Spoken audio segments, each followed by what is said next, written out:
So good evening ಸ್ನೇಹಿತರೆ.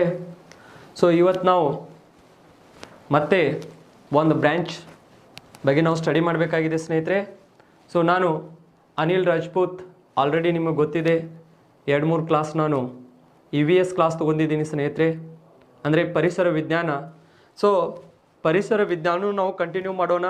ಅದರ ಜೊತೆಗೆ ಸೊ ಇಂಡಿಯನ್ ಜೋಗ್ರಫಿನೂ ಕೂಡ ಸೊ ನನ್ನ ಹೆಗಲ ಮೇಲೆ ಬಂದಿದೆ. ಹಾಗಾಗಿ ಇಂಡಿಯನ್ ಜೋಗ್ರಫಿನೂ ಕೂಡ ನಾನೇ ಹೇಳಬೇಕಾಗತ್ತೆ. ಬಿಕಾಸ್ ಸೊ ಜೋಗ್ರಫಿದಲ್ಲಿನೇ ನಾನು PhD ಮಾಡಿರೋದು. ಹಾಗಾಗಿ ಯಾರ್ಯಾರು ಯಾವ್ಯಾವ ಬ್ರ್ಯಾಂಚನ್ನು ನನಗೆ ಬಿಟ್ಟು ಕೊಡ್ತಾರೆ ಆ ಬ್ರ್ಯಾಂಚ್ ಎಲ್ಲನೂ ನಾನೇ ಮಾಡೋದು ಸ್ನೇಹಿತರೆ. ಹಾಗಾಗಿ ಪರಿಸರ ನಾನೇ ಕಂಪ್ಲೀಟ್ ಮಾಡಿಕೊಡ್ತಿದ್ದೀನಿ. ನೆಕ್ಸ್ಟ್ ಇಂಡಿಯನ್ ಜೋಗ್ರಫಿನೂ ಕೂಡ ನಾನೇ ಮಾಡಿಕೊಡ್ತಿದ್ದೀನಿ. ಆಲ್ರೆಡಿ ನಿಮಗೆ ವರ್ಲ್ಡ್ ಜೋಗ್ರಫಿ ಆಮೇಲೆ ಫಿಸಿಕಲ್ ಜೋಗ್ರಫಿ ಬೇರೆ ಸರ್ಗಳು ಮಾಡಿಕೊಡ್ತಿದ್ದಾರೆ. So I hope that they are doing well. So ನೀವು ಕೂಡ ಚೆನ್ನಾಗಿ ಮಾಡ್ತಾ ಇದ್ದೀರಿ, ಅವರು ಕೂಡ ಚೆನ್ನಾಗಿ ಮಾಡ್ತಾ ಇದ್ದಾರೆ. ಸೊ ಅದರ ಜೊತೆಯಲ್ಲಿನೂ ಕೂಡ ನಾವು ಇವತ್ತು ನನ್ನ ಪಾತ್ರ ಏನಿದೆ ಅಂದರೆ ಸ್ನೇಹಿತರೆ, ಇಂಡಿಯನ್ ಜೋಗ್ರಫಿ ಬಗ್ಗೆ ನಾವು ಸ್ಟಡಿ ಮಾಡಬೇಕಾಗಿದೆ. ಹಾಗಾದರೆ ಆಲ್ರೆಡಿ ನಿಮಗೆ ಜೋಗ್ರಫಿ ಅಂದರೆ ಏನು, ಭೂಗೋಳಶಾಸ್ತ್ರ ಅಂದರೆ ಏನು ಅದನ್ನು ಸರ್ಗಳು ನಿಮಗೆ ಸವಿಸ್ತಾರವಾಗಿ ಹೇಳಿರ್ತಾರೆ. ಹಾಗಾದರೆ ಆದ್ರೂ ಕೂಡ ನಾವು ಯಾಕಂದ್ರೆ ಜೋಗ್ರಫಿ ಅಂದರೆ ಏನು, ಇಂಡಿಯನ್ ಜೋಗ್ರಫಿ ಯಾಕೆ ಇಂಪಾರ್ಟೆಂಟ್ ಆಗುತ್ತೆ, ಸೊ ಇದರ ಜೊತೆಗೆ ನಮಗೆ ಕರ್ನಾಟಕ ಜೋಗ್ರಫಿನೂ ಯಾಕೆ ಇಂಪಾರ್ಟೆಂಟ್ ಆಗುತ್ತೆ, ಸೊ ವರ್ಲ್ಡ್ ಜೋಗ್ರಫಿ ಯಾಕೆ ಇಂಪಾರ್ಟೆಂಟ್ ಆಗುತ್ತೆ, ಫಿಸಿಕಲ್ ಜೋಗ್ರಫಿ ಯಾಕೆ ಇಂಪಾರ್ಟೆಂಟ್ ಆಗುತ್ತೆ, ಇವೆಲ್ಲನೂ ಕೂಡ ನಾವು ಇಲ್ಲಿ ನೋಡಬೇಕಾಗತ್ತೆ ಸ್ನೇಹಿತರೆ. ಹಾಗಾದರೆ ನೋಡಿ ಸ್ನೇಹಿತರೆ, ಇವತ್ತು ನಾವು ಇಂಡಿಯನ್ ಜೋಗ್ರಫಿ ಸ್ಟಡಿ ಮಾಡ್ಬೇಕಂದ್ರೆ ಇದರಿಂದ ಎಷ್ಟು ಕ್ವಶನ್ಸ್ ಬರ್ಬೋದು, ಎಷ್ಟು ಕ್ವಶನ್ಸು ಬರಲಿಕ್ಕಿಲ್ಲ. ನೀವೆಲ್ಲ ಬ್ರ್ಯಾಂಚಸ್ಗಳನ್ನು ಕಂಪೇರ್ ಮಾಡಿದರೆ ಸೊ ಇಲ್ಲಿ ಕ್ವಶನ್ಸ್ ಜಾಸ್ತಿ ಬರೋದು ಎಲ್ಲಿದಿಂದ ಅಂದರೆ ನಮ್ಮ ಈ ಇಂಡಿಯನ್ ಜೋಗ್ರಫಿಯಿಂದ. ಯಾವ ಜೋಗ್ರಫಿಯಿಂದ? So we can say that Indian geography. You will get more questions from Indian geography. ಹಾಗಾದರೆ ಸ್ವಲ್ಪ ನಾವು ಹಿನ್ನೆಲೆಯಿಂದ ಹೋಗೋಣ. ಜೋಗ್ರಫಿ ಅಂದರೆ ಏನು, ಅದರಲ್ಲಿ ಎಷ್ಟು ಬ್ರ್ಯಾಂಚಸ್ ಬರ್ತಾವೆ, ಯಾಕೆ ಬರ್ತಾವೆ, ಏನಿದೆ ಸ್ವಲ್ಪ ಹೇಳಿ ನಾವು ಇಂಡಿಯನ್ ಜೋಗ್ರಫಿ ಕಡೆಗೆ ಮೂವ್ ಆಗೋಣ ಸ್ನೇಹಿತರೆ. ಹಾಗಾದರೆ ಇಲ್ಲಿ ನೋಡಿ ಸ್ನೇಹಿತರೆ, ನಿಮಗೆ ಗೊತ್ತಿದೆ ಜಿಯೋಗ್ರಫಿ ಏನು, ಜಿಯೋಗ್ರಫಿ ಅಂತ ಕರಿತೇವೆ. ಯಾವುದು? ಜಿಯೋಗ್ರಫಿ. ಈ ಜಿಯೋಗ್ರಫಿ ಏನಿದೆಯಲ್ಲ, ಜಿಯೋಗ್ರಫಿ. ಹಾಗಾದರೆ ಜಿಯೋಗ್ರಫಿ ಅಂದರೆ ಏನು? ಇದನ್ನು ಕನ್ನಡ ಒಳಗೆ ನಾವು ಭೂಗೋಳಶಾಸ್ತ್ರ ಅಂತ ಕರಿತೇವೆ ಸ್ನೇಹಿತರೆ. ಹಾಗಾದರೆ ಜಿಯೋಗ್ರಫಿ ಎಂಬ ಪದ ಇದು ಎಲ್ಲಿಂದ ಬಂದಿದೆ, ಯಾವ ಒಂದು ಭಾಷೆಯಿಂದ ಬಂದಿದೆ, ಅದು ನಮಗೆ ಇಂಪಾರ್ಟೆಂಟ್ ಆಗತ್ತೆ. ಸೊ ಇಲ್ಲಿ ನಾವು ಹೇಳ್ಬೋದು ದ ಜಿಯೋಗ್ರಫಿ ಅಥವಾ ಭೂಗೋಳಶಾಸ್ತ್ರ ಎಂಬ ಪದವು ಸ್ನೇಹಿತರೆ ನಿಮಗೆಲ್ಲರಿಗೂ ಗೊತ್ತಿದೆ, ಗ್ರೀಕ್ ಭಾಷೆಯಿಂದ ಬಂದಿದೆ. ಯಾವ ಭಾಷೆಯಿಂದ ಬಂದಿದೆ? ಗ್ರೀಕ್. ಜಿಯೋಗ್ರಫಿ ಎಂಬ ಪದವು ಗ್ರೀಕ್ ಭಾಷೆಯಿಂದ ಬಂದಿದೆ. Please note it and write it. I want to explain you in both language. Please write it. Okay, geography ಎಂಬ ಪದವು ಯಾವ ಭಾಷೆಯಿಂದ ಬಂದಿದೆ ಅಂದ್ರೆ we can say that Greek. ಯಾವುದು? ಗ್ರೀಕ್. ಗ್ರೀಕ್ ಒಂದು ಭಾಷೆ ಅಥವಾ ಗ್ರೀಕಿನ ಒಂದು ಪದ. ಹಾಗಾದರೆ ಈ ಗ್ರೀಕ್ ಭಾಷೆಯ 2 ಪದಗಳು ಯಾವುವು? ಒಂದು ಜಿಯೋ. ಯಾವುದು? ನಾವು ಹೇಳ್ಬೋದು ಗ್ರೀಕಿನ 2 ಪದಗಳು ಯಾವ್ಯಾವುದಂದ್ರೆ ಸ್ನೇಹಿತರೆ, ಒಂದು ನಾವು ಹೇಳ್ಬೋದು ಇಲ್ಲಿ ಜಿಯೋ. ಹಾಗಾದರೆ ಯಾವ ಜಿಯೋ? ಈ ಜಿಯೋ ಆದರೆ ಇದು Ambani Jio. This is Ambani Jio. This is not geo. Some people they want to write like this only geo. This is not correct geo. This geo. ಹೌದಾ ಸ್ನೇಹಿತರೆ? ಇದು ಜಿಯೋ. ಈ ಜಿಯೋ ಅನ್ನುವಂಥ ಒಂದು ಪದ. ಇನ್ನು ಒಂದು ಗ್ರಾಫಿ. ಯಾವುದು? ಗ್ರಾಫಿ ಅನ್ನುವಂಥ ಪದ. ಯಾವ ಪದ ಇದೆ? ಗ್ರಾಫಿ. ಹೌದಾ? GRAPHY. ಗ್ರಾಫಿ ಎಂಬ ಪದ. ಒಂದು ಜಿಯೋ, ಇನ್ನ ಒಂದು ಗ್ರಾಫಿ ಎಂಬ ಪದದಿಂದ ಬಂದಿದೆ ಸ್ನೇಹಿತರೆ. ಹಾಗಾದರೆ ಜಿಯೋ ಅಂದ್ರೆ ನಾವು ಏನು ಹೇಳ್ಬೋದು ಸ್ನೇಹಿತರೆ? ಇಲ್ಲಿ ಜಿಯೋ ಅಂದ್ರೆ ನಾವು ಇಲ್ಲಿ ಸೊ ಜಿಯೋ ಅಂದ್ರೆ ನಮಗೆ ಭೂಮಿ. ಹೌದಾ? ಏನು? ಭೂಮಿ. Geo means earth. Graphy means ಅಧ್ಯಯನ, ಸ್ಟಡಿ. ಏನು? ಅಧ್ಯಯನ. ಏನು ಮಾಡೋದು? ಅಧ್ಯಯನ ಮಾಡೋದು ಸ್ನೇಹಿತರೆ. ಅಧ್ಯಯನ. ಗ್ರಾಫಿ ಮೀನ್ಸ್ ಅಧ್ಯಯನ. We want to do study. ಹೌದಾ? ಹಾಗಾದರೆ ಇವತ್ತು ನಿಮಗೆ ಗೊತ್ತಾಗಬೇಕಾಗಿದೆ ಜಿಯೋಗ್ರಫಿ ಅಂದರೆ ಏನು. all my brothers and my sisters. What I am saying, what is geography? Please comment it. ನೀವು ಕಮೆಂಟ್ ಬಾಕ್ಸ್ನಲ್ಲಿನೂ ಹಾಕ್ಬೋದು, ನೀವು ಇಲ್ಲಿ ಆನ್ಸರ್ನು ಕೂಡ ಮಾಡ್ಬೋದು. ಹಾಗಾದರೆ ಜಿಯೋಗ್ರಫಿ ಅಂದ್ರ ಏನಿಲ್ಲಿ? So geography is nothing but, ಇಲ್ಲಿ ನಾವು ಹೇಳ್ಬೋದು ಭೂಮಿ ಮತ್ತು ಅಧ್ಯಯನ ತಿಳಿದೇವೆ. ಜಿಯೋ ಅಂದ್ರೆ ಭೂಮಿ, ಗ್ರಾಫಿ ಅಂದ್ರೆ ಅಧ್ಯಯನ. ಹಾಗಾದರೆ ಭೂಮಿಯ ಬಗ್ಗೆ ಅಧ್ಯಯನ ಮಾಡುವುದಕ್ಕೆ ಜಿಯೋಗ್ರಫಿ ಎಂದು ಕರೆಯುವರು ಸ್ನೇಹಿತರೆ. ಏನಂತ ಕರೀತಾರೆ? ಭೂಮಿಯ ಬಗ್ಗೆ ಅಧ್ಯಯನ ಮಾಡೋದಕ್ಕೆ ನಾವು ಜಿಯೋಗ್ರಫಿ ಅಂತ ಕರಿತೇವೆ. ಎದರ ಬಗ್ಗೆ ಅಧ್ಯಯನ ಮಾಡೋದು? ಭೂಮಿಯ ಬಗ್ಗೆ ಅಧ್ಯಯನ ಮಾಡೋದು. ಸೊ ಹಾಗಾದರೆ ಇಲ್ಲಿ ಜಿಯೋ ಅಂದ್ರೆ ಭೂಮಿ ಇದೆ, ನೆಕ್ಸ್ಟ್ ಗ್ರಾಫಿ ಅಂದ್ರೆ ಅಧ್ಯಯನ ಇದೆ. ಭೂಮಿಯ ಬಗ್ಗೆ ಅಧ್ಯಯನ ಮಾಡುವುದಕ್ಕೆ ಜಿಯೋಗ್ರಫಿ ಎಂದು ಕರೆಯುವರು. Got the point? ಹಾಗಾದರೆ ಇಲ್ಲಿ ನಿಮಗೆ ಡೆಫಿನಿಷನ್ ಕೇಳಿದಾಗ ನೀವು ಹೇಳಬೇಕಾಗತ್ತೆ, the geography is nothing but the study of earth surface. ಇಂಗ್ಲಿಷ್ನಾಗ ನಾವು ಏನಂತ ಕರಿತೇವೆ ಅಂದ್ರೆ the geography is nothing but the study of earth surface. Got the point? So ಹಾಗಾದರೆ ಇದರ ಅರ್ಥ ಏನು? ನಾವು ಭೂಮಿಯ ಬಗ್ಗೆ ಅಧ್ಯಯನ ಮಾಡೋದಕ್ಕೆ ಜಿಯೋಗ್ರಫಿ ಅಂತ ಕರಿತೇವೆ, ಅಥವಾ ಭೂಮಿಯ ಮೇಲ್ಮೈಯ ಬಗ್ಗೆನೂ ಕೂಡ ಅಧ್ಯಯನ ಮಾಡುವುದಕ್ಕೆ ನಾವು ಜಿಯೋಗ್ರಫಿ ಅಂತ ಕರಿತೇವೆ ಸ್ನೇಹಿತರೆ. ಇದರ ಬಗ್ಗೆ? ಭೂಮಿಯ ಮೇಲ್ಮೈಯ ಬಗ್ಗೆ. ಹೌದಾ? ಹಾಗಾದರೆ ನಾವು ಭೂಮಿಯ ಮೇಲ್ಮೈಯ ಬಗ್ಗೆ ಅಧ್ಯಯನ ಮಾಡ್ತೇವೆ ಅಂದ್ರೆ ಈಗ ನಾವು ಇಂಡಿಯನ್ ಜಿಯೋಗ್ರಫಿ ತೊಗೊಂಡು ಬಂದಿದ್ದೇವೆ. ಇಂಡಿಯಾ ಏನಿದೆಯಲ್ಲ ಗ್ಲೋಬ್ ಮೇಲೆ, ಸೊ ಒಂದು ಗ್ಲೋಬ್ ಏನಿದೆಯಲ್ಲ ಅದರ ಮೇಲೆ ಏನಿದೆ ಅಂದ್ರೆ ಭಾರತನೂ ಕೂಡ ಇದೆ. ಹಾಗಾದರೆ ಆ ಭಾರತದ ಬಗ್ಗೆ, ಭಾರತದ ಮೇಲ್ಮೈಯ ಬಗ್ಗೆ ನಾವು ಕೂಡ ಇಲ್ಲಿ ಅಧ್ಯಯನ ಮಾಡಬೇಕಾಗತ್ತೆ. ಸೊ ಹಾಗಾಗಿ ನಿಮಗೆ ಗೊತ್ತಿರಬೇಕು ಸ್ನೇಹಿತರೆ, ಏನು ಗೊತ್ತಿರಬೇಕಂದ್ರೆ ಜಿಯೋಗ್ರಫಿ ಎಂಬ ಪದವು ಸೊ ಗ್ರೀಕ್ ಭಾಷೆಯ ಎರಡು ಪದಗಳಿಂದ, ಒಂದು ಜಿಯೋ ಇನ್ನೊಂದು ಗ್ರಾಫಿ ಎಂಬ ಪದದಿಂದ ಬಂದಿದೆ. ಜಿಯೋ ಅಂದ್ರೆ ಭೂಮಿ, ಗ್ರಾಫಿ ಅಂದ್ರೆ ಅಧ್ಯಯನ. Please remember it. Got the point? ಹಾಗಾದರೆ ಇದರ ಅರ್ಥ ನಾನು ಹೇಳಿದೆ, the geography is nothing but the study of earth surface. ಭೂಮಿಯ ಮೇಲ್ಮೈಯ ಬಗ್ಗೆ ಅಧ್ಯಯನ ಮಾಡುವುದಕ್ಕೆ ಜಿಯೋಗ್ರಫಿ ಎಂದು ಕರೆಯುವರು. I thought that you understood what is geography. Got the point? And please remember. Sir ಹಾಗಾದರೆ ನೀವು ಕೇಳ್ಬೋದು, ಸರ್ ನಾವು ಭೂಮಿಯ ಮೇಲ್ಮೈ ಬಗ್ಗೆ we the geographers we are studying about the surface of the earth. ಹೌದಾ? ನೀವು ಕೇಳ್ಬೋದು, ನಾವು ಭೂಮಿಯ ಮೇಲ್ಮೈಯ ಬಗ್ಗೆ ನಾವು ಅಧ್ಯಯನ ಮಾಡ್ತೇವೆ. ಹಾಗಾದರೆ ಭೂಮಿಯ ಅಂತರಾಳದ ಬಗ್ಗೆ ಯಾರು ಅಧ್ಯಯನ ಮಾಡ್ತಾರೆ ಅಂತ ನೀವು ಕೇಳ್ಬೋದು. ಹೌದಾ? ಸೊ ನೀವಿಲ್ಲಿ ತಿಳ್ಕೊಬೋದಾಗಿದೆ ಸ್ನೇಹಿತರೆ, ಏನಂದ್ರೆ ಭೂಮಿಯ ಅಂತರಾಳದ ಬಗ್ಗೆ ಯಾರು ಅಧ್ಯಯನ ಮಾಡ್ತಾರಂದ್ರೆ ಭೂಮಿಯ ಅಂತರಾಳದ ಬಗ್ಗೆ ಜಿಯಾಲಜಿಸ್ಟ್, ಭೂಗರ್ಭ ಶಾಸ್ತ್ರದವರು, ಅವರು ಭೂಮಿಯ ಅಂತರಾಳದ ಬಗ್ಗೆ ಅಧ್ಯಯನ ಮಾಡ್ತಾರೆ. ನಾವು ಭೂಮಿಯ ಮೇಲ್ಮೈಯ ಬಗ್ಗೆ ಅಧ್ಯಯನ ಮಾಡ್ತೇವೆ. Got the point? And please remember. ಹೌದಾ? ಹಾಗಾದರೆ ಈ ಜಿಯೋಗ್ರಫಿದಲ್ಲಿ ನಾವು ಹೇಳ್ಬೋದು ಎಷ್ಟು ಒಂದು ಬ್ರಾಂಚಸ್ ಇದ್ದಾವೆ, ಎಷ್ಟು ಬ್ರಾಂಚಸ್ ಇದ್ದಾವೆ ಅದನ್ನು ನಾವು ಮೊದಲು ನೋಡ್ಕೋಬೇಕಾಗತ್ತೆ. Because that all things are very important. How previous classes are happen in geography I don't know, but whatever I am teaching you, in my view you should learn, because I did my PhD in this subject. Got the point? And please remember. Now see my dear friends, here this subject is having only two branches. ಹೌದಾ? ಹಾಗಾದರೆ geography ಅನ್ನುವಂಥ ವಿಷಯ ಏನಿದೆಯಲ್ಲ, this is having only two branches. ಎಷ್ಟು ಶಾಖೆಗಳು ಇದ್ದಾವೆ? ಇದಕ್ಕೆ ಎರಡು ಶಾಖೆಗಳು ಇದ್ದಾವೆ. ಹಾಗಾದರೆ ಯಾವ ಎರಡು ಶಾಖೆಗಳು ಇರಬಹುದು?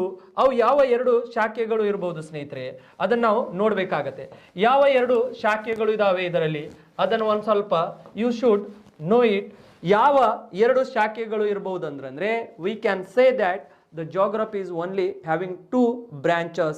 One is physical geography and another one is human geography. ಹೌದಾ? ಸೊ ಈ ಜಿಯೋಗ್ರಫಿಯಲ್ಲಿ ಎಷ್ಟು ಶಾಖೆಗಳು ಇದ್ದಾವೆ? ಎರಡು ಮಾತ್ರ ಸ್ನೇಹಿತರೆ. ಯಾವ್ದಿದಾವೆ? ಎರಡು. ಜಿಯೋಗ್ರಫಿಯಲ್ಲಿ ಇರುವಂಥ ಶಾಖೆ ಎಷ್ಟಿದಾವೆ ಅಂದ್ರೆ ಎರಡು. One is we can say that the physical geography. ಯಾವುದು? Physical geography. ಫಿಸಿಕಲ್ ಜಿಯೋಗ್ರಫಿ ಅಂದ್ರ ನಾವು ಹೇಳ್ಬೋದು ಸ್ನೇಹಿತರೆ, ಫಿಸಿಕಲ್ ಜಿಯೋಗ್ರಫಿ ಅಂದರೆ ಪ್ರಾಕೃತಿಕ ಭೂಗೋಳಶಾಸ್ತ್ರ. ಯಾವ ಶಾಸ್ತ್ರ? ಪ್ರಾಕೃತಿಕ ಭೂಗೋಳಶಾಸ್ತ್ರ. And another one is human geography. ಯಾವುದು? Human geography. Another one is human geography ಅಂದರೆ ಸ್ನೇಹಿತರೆ ಈ ಹ್ಯೂಮನ್ ಜೋಗ್ರಫಿ ಅಂದ್ರ ಮಾನವ ಭೂಗೋಳಶಾಸ್ತ್ರ. ಯಾವ ಶಾಸ್ತ್ರ? ಮಾನವ ಭೂಗೋಳಶಾಸ್ತ್ರ. ಹಾಗಾದ್ರೆ ನಿಮಗ ಕೇಳ್ತಾರೆ ಕ್ವಶನ್ಸು, ಏನು ಕೇಳ್ತಾರೆ ಅಂದ್ರೆ how many branches is geography subject is having? The geography subject is having only 2 branches. One is human geography and another one is physical geography. Please remember my dear friends. Got the point? ಒಂದು physical geography ಇದೆ ಅಂದರೆ ಪ್ರಾಕೃತಿಕ ಭೂಗೋಳಶಾಸ್ತ್ರ ಇದೆ, ಇನ್ನ ಒಂದು ಮಾನವ ಭೂಗೋಳಶಾಸ್ತ್ರ ಇದೆ. ಇವೆರಡೇ ಶಾಖೆಗಳು ಇರುವುದು ಸ್ನೇಹಿತರೆ ಯಾವುದಕ್ಕಂದ್ರ ಜಿಯೋಗ್ರಫಿಗೆ. ಹಾಗಾದ್ರೆ ಇದಕ್ಕೆ ಉಪಶಾಖೆಗಳು ಎಷ್ಟು ಇದಾವೆ ಅಂದ್ರ 82 ಉಪಶಾಖೆಗಳು ಇದಾವೆ. ಎಷ್ಟು? 82 ಆರ್ ಸಬ್ ಬ್ರಾಂಚಸ್. ಆ 82 ಒಳಗೆ ನಾವು ಹೇಳ್ಬೋದು, ಸೊ ನಮ್ಮ ಇಂಡಿಯನ್ ಜಿಯೋಗ್ರಫಿ ಹೇಳ್ಬೋದು, ಅಥವಾ ಕರ್ನಾಟಕ ಜಿಯೋಗ್ರಫಿ ಹೇಳ್ಬೋದು, ಅಥವಾ ನಾವು ಫಿಸಿಕಲ್ ಜಿಯೋಗ್ರಫಿ, ಈ ಫಿಸಿಕಲ್ ಜಿಯೋಗ್ರಫಿ ಅಂಡರ್ ಬರುವಂಥದ್ದು. ಸೊ ನಾವು ಈ ಏನಾಗತ್ತೆ ಅಂದ್ರೆ ಸಾಗರಶಾಸ್ತ್ರ ಹೇಳ್ಬೋದು, ವಾಯುಗುಣಶಾಸ್ತ್ರ ಹೇಳ್ಬೋದು, ಹೌದಾ? ನೆಕ್ಸ್ಟು ಭೂರಚನಾಶಾಸ್ತ್ರ ಹೇಳ್ಬೋದು. ಈ ರೀತಿ ಹಲವಾರು ಪರಿಸರ ವಿಜ್ಞಾನ, ಎನ್ವೈರ್ಮೆಂಟ್ ಜಿಯೋಗ್ರಫಿ ಅವೆಲ್ಲವೂ ಕೂಡ ಈ ಸಬ್ ಬ್ರಾಂಚಸ್ದಲ್ಲಿ ಬರ್ತವೆ. ಇಲ್ಲಿ 82 ಉಪಶಾಖೆ. ನೀವು ಇಷ್ಟೇ ನೆನ್ಪಿಟ್ಕೋರಿ, ಭಾಳಷ್ಟು ತಲೆ ಕೆಡಿಸ್ಕೊಳ್ಳಿಕ್ಕೆ ಹೋಗಬೇಡಿ ಸ್ನೇಹಿತರೆ. ಜಿಯೋಗ್ರಫಿಯಲ್ಲಿ ಎಷ್ಟು ಶಾಖೆಗಳು ಅಂದರೆ 2 ಮಾತ್ರ ಅಂತ ಹೇಳಬೇಕು ನೀವು. ಅವಾಗ ನಿಮಗೆ ಕೇಳುವಾಗ ಸೊ ಕೆಲವೊಬ್ಬರು ಕೇಳಿಬಿಡ್ತಾರೆ, ಯಾಕಂದ್ರೇ ನಾನು ಕ್ಲಾಸಿಗೆ ಹೋದ್ಮೇಲೆ ಕೆಲವೊಂದು ಸರ್ತಿ ನನ್ನ ಸ್ನೇಹಿತರುಗಳಿಗೆ ಅಥವಾ ಸ್ಟೂಡೆಂಟ್ಗಳಿಗೆ ಕೇಳ್ತೀನಿ. ನಾನು ಕೇಳುವಾಗ ಆಲ್ರೆಡಿ ಅವ್ರು ಕೋಚಿಂಗ್ ಮುಗಿಸಿರ್ತಾರೆ, ಎಲ್ಲ ಕಡೆನೂ ಕಲ್ತು ಬಂದಿರ್ತಾರೆ ಸ್ನೇಹಿತರೆ. ನಾನು ಅವ್ರಿಗೆ ಕೇಳಿದಾಗ so subject the geography is having how many branches ಅಂತ ಕೇಳಿದಾಗ ಅವ್ರು ಹೇಳ್ತಾರೆ, ಸರ್ ಜಿಯೋಗ್ರಫಿಗೆ ಒಂದು ಪ್ರಪಂಚ ಭೂಗೋಳಶಾಸ್ತ್ರ ಇದೆ ಅದರ ಶಾಖೆ, ನೆಕ್ಸ್ಟು ಆಮೇಲೆ ಮಾನವ ಭೂಗೋಳಶಾಸ್ತ್ರ ಇದೆ, ಪ್ರಾಕೃತಿಕ ಭೂಗೋಳಶಾಸ್ತ್ರ, ಕರ್ನಾಟಕ ಭೂಗೋಳಶಾಸ್ತ್ರ ಮತ್ತು ಭಾರತ ಭೂಗೋಳಶಾಸ್ತ್ರ, 5 ಶಾಖೆಗಳು ಇದಾವೆ ಸರ್ ಜಿಯೋಗ್ರಫಿಗೆ ಅಂತ ಹೇಳ್ತಾರೆ. Not like that my dear friends, this subject is having only 2 branches. ಇದಕ್ಕೆ 2 ಶಾಖೆಗಳು ಮಾತ್ರ, ಒಂದು ಫಿಸಿಕಲ್ ಜಿಯೋಗ್ರಫಿ, ಇನ್ನ ಒಂದು ಹ್ಯೂಮನ್ ಜಿಯೋಗ್ರಫಿ. ಅವು ಏನು ಹೇಳ್ತಿರಲ್ಲ ನೀವು, ಉಳಿಕಿದೆಲ್ಲ ಅವು ಉಪಶಾಖೆಗಳು ಒಳಗೆ ಬರ್ತವೆ. Got the point? ಹಾಗಾದ್ರೆ ಇಲ್ಲಿ ನಾವು ಈ ಬ್ರಾಂಚಸ್ಗಳೊಳಗೆ ನಾವು ನೋಡಿದ ಪ್ರಕಾರ ಇಲ್ಲಿ ನಿಮಗೆ ಈ ಫಿಸಿಕಲ್ ಜಿಯೋಗ್ರಫಿ ಯಾರು ಹೇಳ್ತಾ ಇದ್ದಾರೆ ಅಂದ್ರೆ ಸರ್ ಹೇಳ್ತಾ ಇದ್ದಾರೆ. ಹಾಗಾದ್ರೆ ಈ ಸರ್ ನಿಮಗೆ ಇದರೊಳಗೆ ನಿಮಗೆ ಸಾಗರ ಶಾಸ್ತ್ರ ಬಗ್ಗೆ ಹೇಳಿರ್ಬೋದು. ಸಾಗರ ಯಾವುದು? ಸಾಗರ ಶಾಸ್ತ್ರ. ಸಾಗರ ಶಾಸ್ತ್ರ ಅಂದ್ರೆ ಓಷನೋಗ್ರಾಫಿ ಸ್ನೇಹಿತರೆ. ನೆಕ್ಸ್ಟು ಅವ್ರು ಇದರ ಬಗ್ಗೆ ಡಿಸ್ಕಷನ್ ಮಾಡಿರ್ಬೋದು ನಿಮ್ಮ ಜೊತೆಗೆ. ನೆಕ್ಸ್ಟು ಇದರೊಳಗೆ ನಮಗೆ ಕ್ಲೈಮೆಟೋಲಜಿ ಅಂದ್ರೆ ವಾಯುಗುಣಶಾಸ್ತ್ರ. ಯಾವ ಶಾಸ್ತ್ರ? ವಾಯುಗುಣಶಾಸ್ತ್ರ ಅವ್ರು ಡಿಸ್ಕಷನ್ ಮಾಡಿರ್ತಾರೆ. ನೆಕ್ಸ್ಟು ಇದರಲ್ಲಿ ನಮಗೆ ಏನಿದೆ ಅಂದ್ರ ಸೊ ಭೂರಚನಾಶಾಸ್ತ್ರ. ಸೊ ಇವೆಲ್ಲ ಎದರ ಒಳಗೆ ಬರ್ತಾವೆ ಅಂದ್ರೆ ಸ್ನೇಹಿತರೆ ಇವು ಫಿಸಿಕಲ್ ಜಿಯೋಗ್ರಫಿ ಒಳಗೆ, ಹೌದಾ?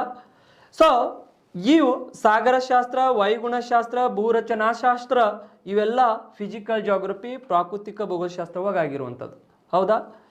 ಇಲ್ಲಿ ಈ ಫಿಸಿಕಲ್ ಜಿಯೋಗ್ರಫಿದಲ್ಲಿ ಇವು ಯಾಕೆ ಬರ್ತಾವಂದ್ರ ಸಾಗರಗಳು, ವಾಯುಗುಣ, ಭೂರಚನಾಶಾಸ್ತ್ರ, ಭೂಮಿ ರಚನೆಯಾಗಿದ್ದು, ವಾಯುಗುಣ ರಚನೆಯಾಗಿದ್ದು, ಸಾಗರಗಳು ರಚನೆಯಾಗಿದ್ದು, they all are made by nature. ಅಂದ್ರ ನಿಸರ್ಗದಲ್ಲಿ ಅವು ದೈವದತ್ತವಾಗಿ ನಿರ್ಮಿತವಾಗಿದೆ. ಹಾಗಾಗಿ ಅವುಗಳಿಗೆ ನಾವು ಫಿಸಿಕಲ್ ಜಿಯೋಗ್ರಫಿ ಒಳಗೆ ಸೇರಿಸ್ತೇವೆ ಸ್ನೇಹಿತರೆ, ಹೌದಾ? ಯಾವ these all is branches made by Hume nature, ಹೌದಾ? ಇವು ಎಲ್ಲ ಎದರಿಂದ ಆಗಿದಾವ ಅಂದ್ರೆ ಸೊ ನಾವು ಹೇಳ್ಬೋದು ಈ ನೈಸರ್ಗಿಕವಾಗಿ ಇವು ನಿರ್ಮಿತವಾಗಿದ್ದಾವೆ. ಏನು ಮನುಷ್ಯ ನಿರ್ಮಿತ ಮಾಡಿದ್ದಾನೆ ಇವಾಗ? ಮನುಷ್ಯನಿಂದ ಸಾಗರ ಆಗಿದೆಯಾ? ವಾಯುಗುಣ ಮನುಷ್ಯದಿಂದ ಆಗಿದೆಯಾ? ಭೂಮಿಯ ರಚನೆ ಮನುಷ್ಯದಿಂದ ಆಗಿದೆಯಾ? There is no way. Here there is no influence of human beings. It is made by, we can say that, by the nature. We can say that by the God. ಹಾಗಾಗಿ ಏನಂದ್ರೆ ಇದನ್ನು ಫಿಸಿಕಲ್ ಜಿಯೋಗ್ರಫಿ ಒಳಗೆ ನಾವು ಸೇರಿಸ್ತೇವೆ ಸ್ನೇಹಿತರೆ. So ಇದರ ಬಗ್ಗೆ ನಿಮಗೆ ಸರು deal ಮಾಡಿರ್ತಾರೆ, ಯಾಕಂದರೆ ಇದನ್ನು ಪಾರ್ಟ್ ಭಾಳಷ್ಟು ಇಂಪಾರ್ಟೆಂಟ್ ಆಗುತ್ತೆ. ನೆಕ್ಸ್ಟ್ ಹ್ಯೂಮನ್ ಜಿಯೋಗ್ರಫಿದಲ್ಲಿ ನೀವು ಏನು ಸ್ಟಡಿ ಮಾಡಬೇಕಾಗಿದೆ ಅಂದ್ರೆ ಇಲ್ಲಿ ನಾವು ಸ್ಟಡಿ ಮಾಡಿರುವಂಥದ್ದು ಅಂಶಗಳು ಏನು ಬರ್ತಾವ ಅಂದ್ರೆ ಪಾಪ್ಯುಲೇಷನ್ ಜಿಯೋಗ್ರಫಿ, ಜನಸಂಖ್ಯಾ. ಸೊ ಜನಸಂಖ್ಯಾ, ಇಲ್ಲಿ ನಮಗೆ ಜನಸಂಖ್ಯಾ ಭೂಗೋಳಶಾಸ್ತ್ರ ಇದು ಆಗಿರ್ಬೋದು ಸ್ನೇಹಿತರೆ. ಯಾಕಂದ್ರೆ ನಾ ಯಾಕೆ ಹೇಳತ್ತೀನಿ ಅಂದ್ರೆ ಇವೆಲ್ಲ ಅಂಶಗಳು ನಮ್ಮ ಭಾರತ ದೇಶ ಬಗ್ಗೆ ನಾವು ಸ್ಟಡಿ ಮಾಡುವಾಗ ಅಥವಾ ಇಂಡಿಯನ್ ಜೋಗ್ರಫಿ ನಾವು ಸ್ಟಡಿ ಮಾಡುವಾಗ ಇವೆಲ್ಲ ಬಂದ್ಬಿಡ್ತವೆ. ಭಾರತದ ಹತ್ತಿರ ಇರುವಂಥ ಇದು ಸಾಗರಗಳು ಆಗಿರ್ಬೋದು, ಭಾರತದ ವಾಯುಗುಣ ಆಗಿರ್ಬೋದು, ಭಾರತದ ರಚನೆ ಆಗಿರ್ಬೋದು, ಅವೆಲ್ಲ ಬರ್ತಾವೆ. That's why I am telling you my dear friends. ಹಾಗಾಗಿ ಇಲ್ಲಿ ನೋಡಿ ಸ್ನೇಹಿತರೆ, ಹ್ಯೂಮನ್ ಜೋಗ್ರಫಿಯಲ್ಲಿ ಇಲ್ಲಿ ಏನಂದ್ರೆ ಜನಸಂಖ್ಯೆ ಬಗ್ಗೆ ಅಂದ್ರೆ ಜನಸಂಖ್ಯಾ ಭೂಗೋಳಶಾಸ್ತ್ರ ಪಾಪ್ಯುಲೇಷನ್ ಜೋಗ್ರಫಿ ಬಗ್ಗೆ ಸ್ಟಡಿ ಮಾಡ್ತೇವೆ. ಅದು ಆದಮೇಲೆ ನೆಕ್ಸ್ಟ್ ಇಲ್ಲಿ ನಾವು ಈ ವ್ಯವಸಾಯದ ಬಗ್ಗೆ, ಎದರ ಬಗ್ಗೆ? ವ್ಯವಸಾಯ, ಕೃಷಿ, ವ್ಯವಸಾಯದ ಬಗ್ಗೆ ಅಗ್ರಿಕಲ್ಚರ್ ಜೋಗ್ರಫಿ ಬಗ್ಗೆ ಸ್ಟಡಿ ಮಾಡಬೇಕಾಗತ್ತೆ. ಅಗ್ರಿಕಲ್ಚರ್ ಜೋಗ್ರಫಿ, ವ್ಯವಸಾಯ ಭೂಗೋಳಶಾಸ್ತ್ರ. ನೆಕ್ಸ್ಟ್ ನಾವು ಇಲ್ಲಿ ಕೈಗಾರಿಕಾ, ಯಾಕಂದ್ರೆ ಭಾರತದಲ್ಲಿನೂ ಇರುವಂಥ ಕೈಗಾರಿಕೆ ಬಗ್ಗೆ ನಾವು ಸ್ಟಡಿ ಮಾಡಬೇಕಾಗತ್ತೆ. ವ್ಯವಸಾಯದ ಬಗ್ಗೆ, ಭಾರತದಲ್ಲಿರುವಂಥ ಜನಸಂಖ್ಯೆ, ಇವೆಲ್ಲ ಅಂಶಗಳು ಬರ್ತಾವೆ. ಹಾಗಾಗಿ ಇವುಗಳನ್ನು ನೀವು ನೆನ್ಪಿಟ್ಕೋಬೇಕಾಗತ್ತೆ. ಕೈಗಾರಿಕಾ ಭೂಗೋಳಶಾಸ್ತ್ರ, ಇಂಡಸ್ಟ್ರಿಯಲ್ ಜೋಗ್ರಫಿ.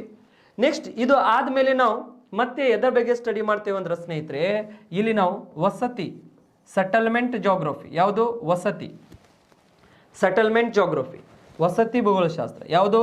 ವಸತಿ ಭೂಗೋಳಶಾಸ್ತ್ರ ಬಗ್ಗೆ ನಾವು ಸ್ಟಡಿ ಮಾಡ್ತೇವೆ ಸ್ನೇಹಿತರೆ. Please remember it. ಇದು ಆದಮೇಲೆ ಮತ್ತೆ ನಾವು ಎದರ ಬಗ್ಗೆ ಸ್ಟಡಿ ಮಾಡ್ತೇವೆ ಅಂದ್ರೆ ಸಾರಿಗೆ, ಟ್ರಾನ್ಸ್ಪೋರ್ಟೇಷನ್ ಜೋಗ್ರಫಿ, ಸಾರಿಗೆ ಭೂಗೋಳಶಾಸ್ತ್ರ ಇದರ ಬಗ್ಗೆ. ನೆಕ್ಸ್ಟು ಎಕನಾಮಿಕ್ ಜೋಗ್ರಫಿ, ಆರ್ಥಿಕ ಭೂಗೋಳಶಾಸ್ತ್ರ. ಯಾಕಂದ್ರೆ ಇಂಡಿಯನ್ ಜೋಗ್ರಫಿ ಒಳಗೆ ಇವೆಲ್ಲಾನು ಕಲಿಸ್ತೀನಿ ನಾನು ನಿಮಗೆ. ಆಮೇಲೆ ನೆಕ್ಸ್ಟು ನಾವು ಹೇಳ್ಬೋದು ಇಲ್ಲಿ ರಾಜಕೀಯ. ಯಾವುದು? ರಾಜಕೀಯ ಅಂದ್ರೆ political geography. Next cultural geography, ಸಾಂಸ್ಕೃತಿಕ. ಯಾವುದು? ಸಾಂಸ್ಕೃತಿಕ ಸ್ನೇಹಿತರೆ, ಸಾಂಸ್ಕೃತಿಕ ಭೂಗೋಳಶಾಸ್ತ್ರ. ಸೊ ಇದರ ಬಗ್ಗೆನೂ ಕೂಡ ನಾವು ಸ್ಟಡಿ ಮಾಡ್ತೇವೆ. ಹಾಗಾದರೆ ಈ ಎಲ್ಲ ಅಂಶಗಳ ಬಗ್ಗೆ ನಾವು ಎಲ್ಲಿ ಅಂದ್ರೆ ಹ್ಯೂಮನ್ ಜೋಗ್ರಫಿಯಲ್ಲಿ. ಸೊ ಈ ಅಂಶಗಳನ್ನು ಕೂಡ ನಮಗೆ ಇಂಡಿಯನ್ ಜೋಗ್ರಫಿದಲ್ಲಿ ಬರ್ತಾವೆ. ಹಾಗಾಗಿ ಇಷ್ಟು ನಮ್ಮ ಸಿಲೆಬಸ್ದಲ್ಲಿ ಇರುತ್ತೆ. ಯಾಕಂದ್ರೆ ಇಂಡಿಯನ್ ಜೋಗ್ರಫಿಗೂ ಈ ಎಲ್ಲ ಅಂಶಗಳು ಏನಾಗತ್ತೆ ಅಂದ್ರೆ ಹೋಲಿಕೆ ಆಗತ್ತೆ ಸ್ನೇಹಿತರೆ. ಈಗ ಫಿಸಿಕಲ್ ಜೋಗ್ರಫಿ ಬಂದಾಗ ಇಂಡಿಯಾದಲ್ಲಿರುವಂಥ ಫಿಸಿಕಲ್ ಫ್ಯೂಚರ್ಸ್ಗಳು ನಾವು ನೋಡೋಣ. ಹ್ಯೂಮನ್ ಜೋಗ್ರಫಿ ಬಂದಾಗ ಇಂಡಿಯಾದಲ್ಲಿರುವಂಥ ಜನಸಂಖ್ಯೆ, ವ್ಯವಸಾಯ, ಕೈಗಾರಿಕೆ, ವಸತಿಗಳು, ಅಲ್ಲಿ ಸಾರಿಗೆ, ಅಲ್ಲಿರುವಂಥ ಆರ್ಥಿಕ ಎಕನಾಮಿ ಯಾವ ರೀತಿ ಇದೆ, ಅಲ್ಲಿರುವಂಥ ರಾಜಕೀಯ, ಅಲ್ಲಿರುವಂಥ ಸಾಂಸ್ಕೃತಿಕ, ಈ ಎಲ್ಲ ಅಂಶಗಳ ಬಗ್ಗೆ ನಾವು ಸ್ಟಡಿ ಮಾಡಬೇಕಾಗತ್ತೆ ಸ್ನೇಹಿತರೆ. Got the point? So this is our syllabus where in our Indian geography also. ಹೌದಾ? ಇಂಡಿಯನ್ ಜೋಗ್ರಫಿದಲ್ಲಿ ಈ ಸಿಲೆಬಸ್ನು ಕೂಡ ನಮಗೆ ಅಪ್ಲೈ ಆಗತ್ತೆ. ಮತ್ತು ನಾನು ಇಂಡಿಯನ್ ಜೋಗ್ರಫಿ ನಿಮಗೆ ಯಾವ ರೀತಿ ಟೀಚ್ ಮಾಡಬೇಕಾಗಿದೆಯಲ್ಲ ಆ ರೀತಿ ನಾನು ನಿಮಗೆ ಚೆನ್ನಾಗಿ ಕಲಿಸ್ಕೊಡ್ತೀನಿ ಸ್ನೇಹಿತರೆ. ಇದನ್ನು ನೀವು ನೆನ್ಪಿಟ್ಕೋಬೇಕಾಗತ್ತೆ. ಹಾಗಾದರೆ ಈಗ ನಾವು ಮೂವ್ ಆಗೋಣ ಯಾವ ಕಡೆಗೆ ಅಂದರೆ ಇಂಡಿಯನ್ ಜೋಗ್ರಫಿ. ಯಾವ ಜೋಗ್ರಫಿ? ನಾವು we want to move where Indian geography. ಹಾಗಾದರೆ ಈಗ ನೋಡಿ ಸ್ನೇಹಿತರೆ, ಎಲ್ಲಿ ಮೂವ್ ಆಗಬೇಕಾಗಿದೆ ನಾವು ಈಗ? Indian geography. ಈಗ ಇಂಡಿಯನ್ ಜೋಗ್ರಫಿ ಕಡೆ ನಾವು ಮೂವ್ ಆಗಬೇಕಂದ್ರೆ ಇದು ಇಂಪಾರ್ಟೆಂಟ್ ಆಗತ್ತೆ. ಹಾಗಾದರೆ ವಾಟ್ ಈಸ್ ಇಂಪಾರ್ಟೆಂಟ್? ಈಗ ಇಂಡಿಯನ್ ಜೋಗ್ರಫಿದಲ್ಲಿ ನಾವು ಏನು ಸ್ಟಡಿ ಮಾಡಬೇಕು? ಇಲ್ಲಿ ನೋಡಿ ಸ್ನೇಹಿತರೆ, ಈಗ ನೀವು ಎದರ ಬಗ್ಗೆ ಸ್ಟಡಿ ಮಾಡಬೇಕಾಗಿದೆ? ಇಂಡಿಯನ್ ಜಿಯೋಗ್ರಫಿ, ಭಾರತದ ಭೂಗೋಳಶಾಸ್ತ್ರ ಅಂತ ಕರಿತೇವೆ, ಇಂಡಿಯನ್ ಜೋಗ್ರಫಿ. ಹೌದಾ? ಈಗ ಈ ಇಂಡಿಯನ್ ಜೋಗ್ರಫಿ ನಾವು ನೋಡಿದಾಗ ಇಲ್ಲಿ 2 ಅಂಶಗಳ ಬಗ್ಗೆ ನಾವು ಸ್ಟಡಿ ಮಾಡಬೇಕಾಗತ್ತೆ ಸ್ನೇಹಿತರೆ. ಎಷ್ಟು? 2 ಅಂಶಗಳು. One is Indian physical geography and another one is Indian human geography. ಹೌದಾ? ಒಂದು ಇಂಡಿಯನ್ ಫಿಸಿಕಲ್ ಜೋಗ್ರಫಿ. ಹೌದಾ? ಇಂಡಿಯನ್ ಫಿಸಿಕಲ್ ಜೋಗ್ರಫಿ ಅಂದ್ರೆ ಸ್ನೇಹಿತರೆ, ಇಂಡಿಯನ್ ಫಿಸಿಕಲ್ ಜೋಗ್ರಫಿ ಅಂತ ಕರಿತೇವೆ. ಇಂಡಿಯನ್ ಫಿಸಿಕಲ್ ಜೋಗ್ರಫಿ ಅಂದ್ರೆ ಏನು? ಭಾರತದ ಪ್ರಾಕೃತಿಕ ಭೂಗೋಳಶಾಸ್ತ್ರ. ಈ ಭಾರತದ ಪ್ರಾಕೃತಿಕ ಭೂಗೋಳಶಾಸ್ತ್ರ ಬಗ್ಗೆ ನಾವು ಸ್ಟಡಿ ಮಾಡಬೇಕಾಗತ್ತೆ ಸ್ನೇಹಿತರೆ. ಇನ್ನ ಒಂದು the Indian human geography. Indian human geography ಅಂದ್ರೆ ಇಂಡಿಯನ್ ಹ್ಯೂಮನ್ ಜೋಗ್ರಫಿ. ಈ ಇಂಡಿಯನ್ ಹ್ಯೂಮನ್ ಜೋಗ್ರಫಿ ಬಂದಾಗ ಸ್ನೇಹಿತರೆ ಇದಕ್ಕೆ ನಾವು ಭಾರತದ ಮಾನವ ಭೂಗೋಳಶಾಸ್ತ್ರ, ಭಾರತದ ಮಾನವ ಭೂಗೋಳಶಾಸ್ತ್ರ ಇದರ ಬಗ್ಗೆ ಅಧ್ಯಯನ ಮಾಡಬೇಕಾಗತ್ತೆ. ಹಾಗಾದರೆ ಇವೆರಡೂ ಅಂಶಗಳ ಬಗ್ಗೆ ನಾವು ಎಲ್ಲಿ ಸ್ಟಡಿ ಮಾಡಬೇಕಾಗತ್ತೆ? ಇಂಡಿಯನ್ ಜೋಗ್ರಫಿದಲ್ಲಿ. ಯಾವ ಜೋಗ್ರಫಿದಲ್ಲಿ? Indian geography. ಹಾಗಾದರೆ ನೀವು ಕೇಳಬಹುದು, how much questions we will get sir from this subject? Entire from this geography subject for your competitive exam you will get that.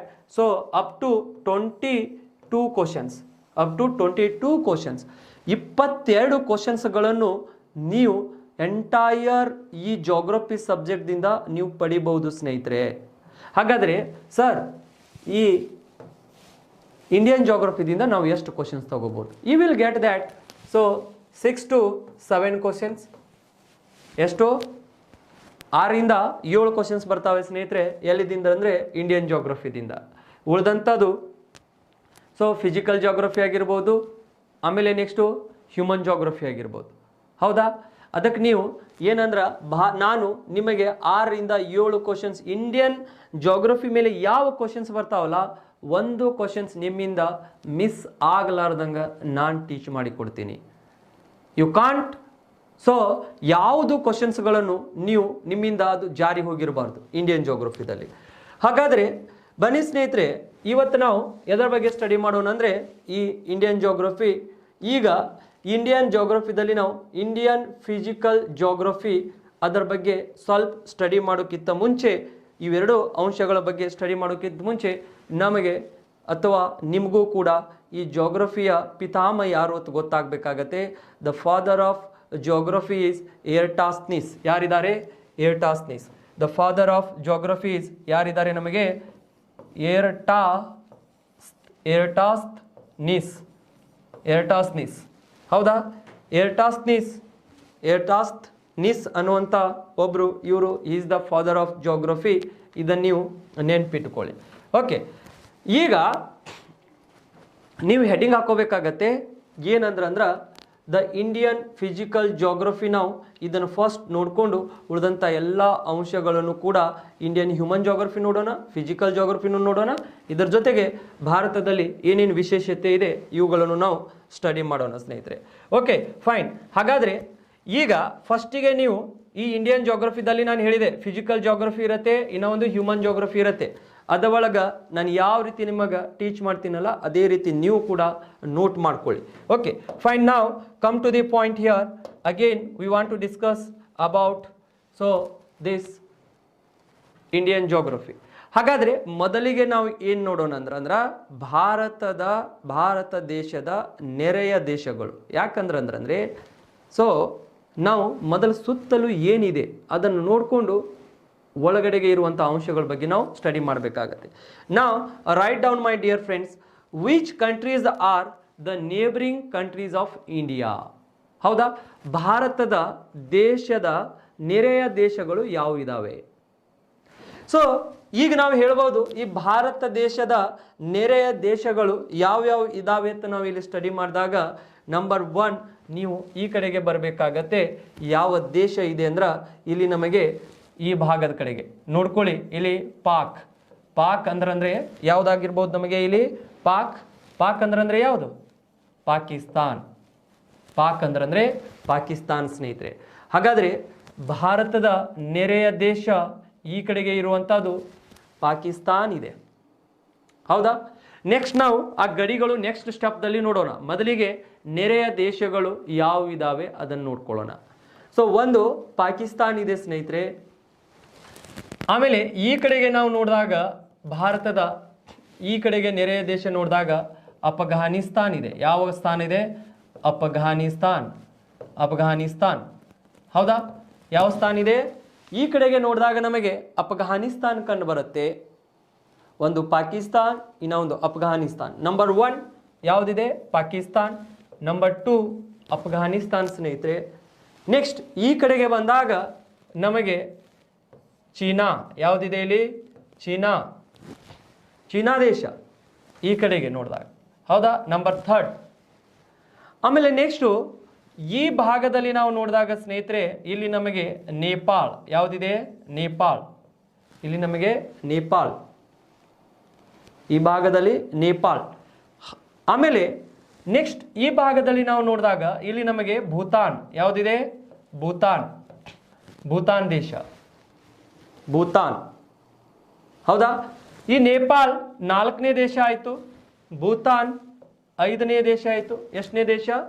5ನೇ ದೇಶ ಯಾವುದು? ಭೂತಾನ್. ನೆಕ್ಸ್ಟ್ ಸ್ನೇಹಿತರೆ ಈ ಕಡೆಗೆ ನಮಗೆ ಮಯನ್ಮಾರ್ ದೇಶ. ಯಾವ ದೇಶ ಇದೆ ಇಲ್ಲಿ? ಮಯನ್ಮಾರ್. Please remember Myanmar. ಯಾವ ದೇಶ ಇದೆ ಇಲ್ಲಿ? ಮಯನ್ಮಾರ್ ದೇಶ. ಹಾಗಾದರೆ ಈ ಕಡೆಗೆ ಇರುವಂಥ ಮಯನ್ಮಾರ್ ದೇಶ ಇದು ನಮಗೆ 6ನೇ ದೇಶ ಆಯಿತು, ಮಯನ್ಮಾರ್ ದೇಶ. ಇದಕ್ಕೆ ನಾವು ಇಂಡೋ ಬರ್ಮಾ ಅಂತ ಕೂಡ ಕರಿತೇವೆ ಸ್ನೇಹಿತರೆ. ಏನಂತ ಕರಿತೇವೆ? Indo Burma, Indo Burma, Burma. So another name of this country is Indo-Burma. Please remember these all countries are the neighboring countries of India. So Myanmar ಇದೆ. ನೆಕ್ಸ್ಟ್ ಮಯನ್ಮಾರ್ ಆದಮೇಲೆ ಈ ಭಾಗದಲ್ಲಿ ನೋಡಿ ಸ್ನೇಹಿತರೆ ಇಲ್ಲಿ ಬಾಂಗ್ಲಾ ಯಾವುದಿದೆ? ಬಾಂಗ್ಲಾದೇಶ. ಯಾವ ದೇಶ? ಬಾಂಗ್ಲಾದೇಶ. ಇದನ್ನು ಕೂಡ ನೀವು ನೆನಪಿಟ್ಕೋಬೇಕಾಗುತ್ತೆ. ಯಾವ ದೇಶ ಇದೆ? ಬಾಂಗ್ಲಾ. ಸೊ ಈ ಬಾಂಗ್ಲಾದೇಶ ಇದೆ. ಈ ಬಾಂಗ್ಲಾದೇಶ ಆದಮೇಲೆ ಇದು 7ನೇ ದೇಶ ಆಯಿತು. ನೆಕ್ಸ್ಟ್ ಸ್ನೇಹಿತರೆ ನಾವು ಇಲ್ಲಿ ನೋಡಿದಾಗ ಇಲ್ಲಿ ನಮಗೆ ಶ್ರೀಲಂಕಾ ಕಂಡು ಬರುತ್ತೆ. ಯಾವುದು? ಶ್ರೀಲಂಕಾ. ಈ ಭಾಗದಲ್ಲಿ ಶ್ರೀಲಂಕಾ ಇದು 8ನೇ ದೇಶ ಆಯಿತು, ಶ್ರೀಲಂಕಾ. ಆಮೇಲೆ ಈ ಕಡೆ ನಾವು ನೋಡಿದಾಗ ಈ ಭಾಗದಲ್ಲಿ ನಾವು ನೋಡಿದಾಗ ಸ್ನೇಹಿತರೆ ಇಲ್ಲಿ ನಮಗೆ ಮಾಲ್ಡೀವ್ಸ್ ಯಾವುದು ಬರುತ್ತೆ? ಮಾಲ್ಡೀವ್ಸ್. ಸೊ ಮಾಲ್ಡೀವ್ಸ್ ದೇಶ. ಈ ಮಾಲ್ಡೀವ್ಸ್ 9ನೇ ದೇಶ ಆಯಿತು. ಈಗ ನಿಮ್ಮ ಕ್ವಶನ್ಸ್ ಕೇಳ್ತಾರೆ, which are the neighbouring countries of India? ಹಾಗಾದರೆ ಭಾರತದ ನೆರೆಯ ದೇಶಗಳು ಇವೆಲ್ಲ ಸ್ನೇಹಿತರೆ. ಭಾರತದ ನೆರೆಯ ದೇಶಗಳು ಒಂದೇದು ಯಾವುದಿದೆ? ಪಾಕ್ ಇದೆ, ಅಫ್ಘಾನಿಸ್ತಾನ್ ಇದೆ, ಚೀನಾ ಇದೆ, ನೇಪಾಳ್ ಇದೆ, ಭೂತಾನ್ ಇದೆ, ನೆಕ್ಸ್ಟು ಮಯನ್ಮಾರ್ ಇದೆ, ಬಾಂಗ್ಲಾದೇಶ್ ಇದೆ, ಶ್ರೀಲಂಕಾ ಇದೆ, ಮಾಲ್ಡೀವ್ಸ್ ಇದೆ. These all are the neighboring countries of India and please remember. ಹೌದಾ? ಸೊ ಹಾಗಾಗಿ ಇವೆಲ್ಲ ನಮ್ಮ ನೆರೆಯ ದೇಶಗಳು. ಎಂಥ ದೇಶಗಳು? ನೆರೆಯ ದೇಶಗಳು, ಭಾರತದೊಂದಿಗೆ ಗಡಿಯನ್ನು ಹೊಂದಿರುವಂಥ ದೇಶಗಳು. ಸೊ ಈ ದೇಶಗಳ ಒಳಗೆ ನಮಗೆ ಸಾರ್ಕ್ ದೇಶಗಳನ್ನು ಕೂಡ ಇದ್ದಾವೆ ಸ್ನೇಹಿತರೆ. ಯಾವ ದೇಶಗಳು? ಸಾರ್ಕ್. ಇದರ ಒಳಗೆ ನಮಗೆ ಸಾರ್ಕ್ ಯಾವ ದೇಶಗಳು ಇದ್ದಾವೆ? ಸಾರ್ಕ್. ಸಾರ್ಕ್ ದೇಶಗಳನ್ನು ಕೂಡ ಇದರೊಳಗಿದ್ದಾವೆ. ಸಾರ್ಕ್ ದೇಶಗಳು. ಈ ಸಾರ್ಕ್ ಅಂದ್ರೆ ನಿಮಗೆ ಗೊತ್ತಿದೆ.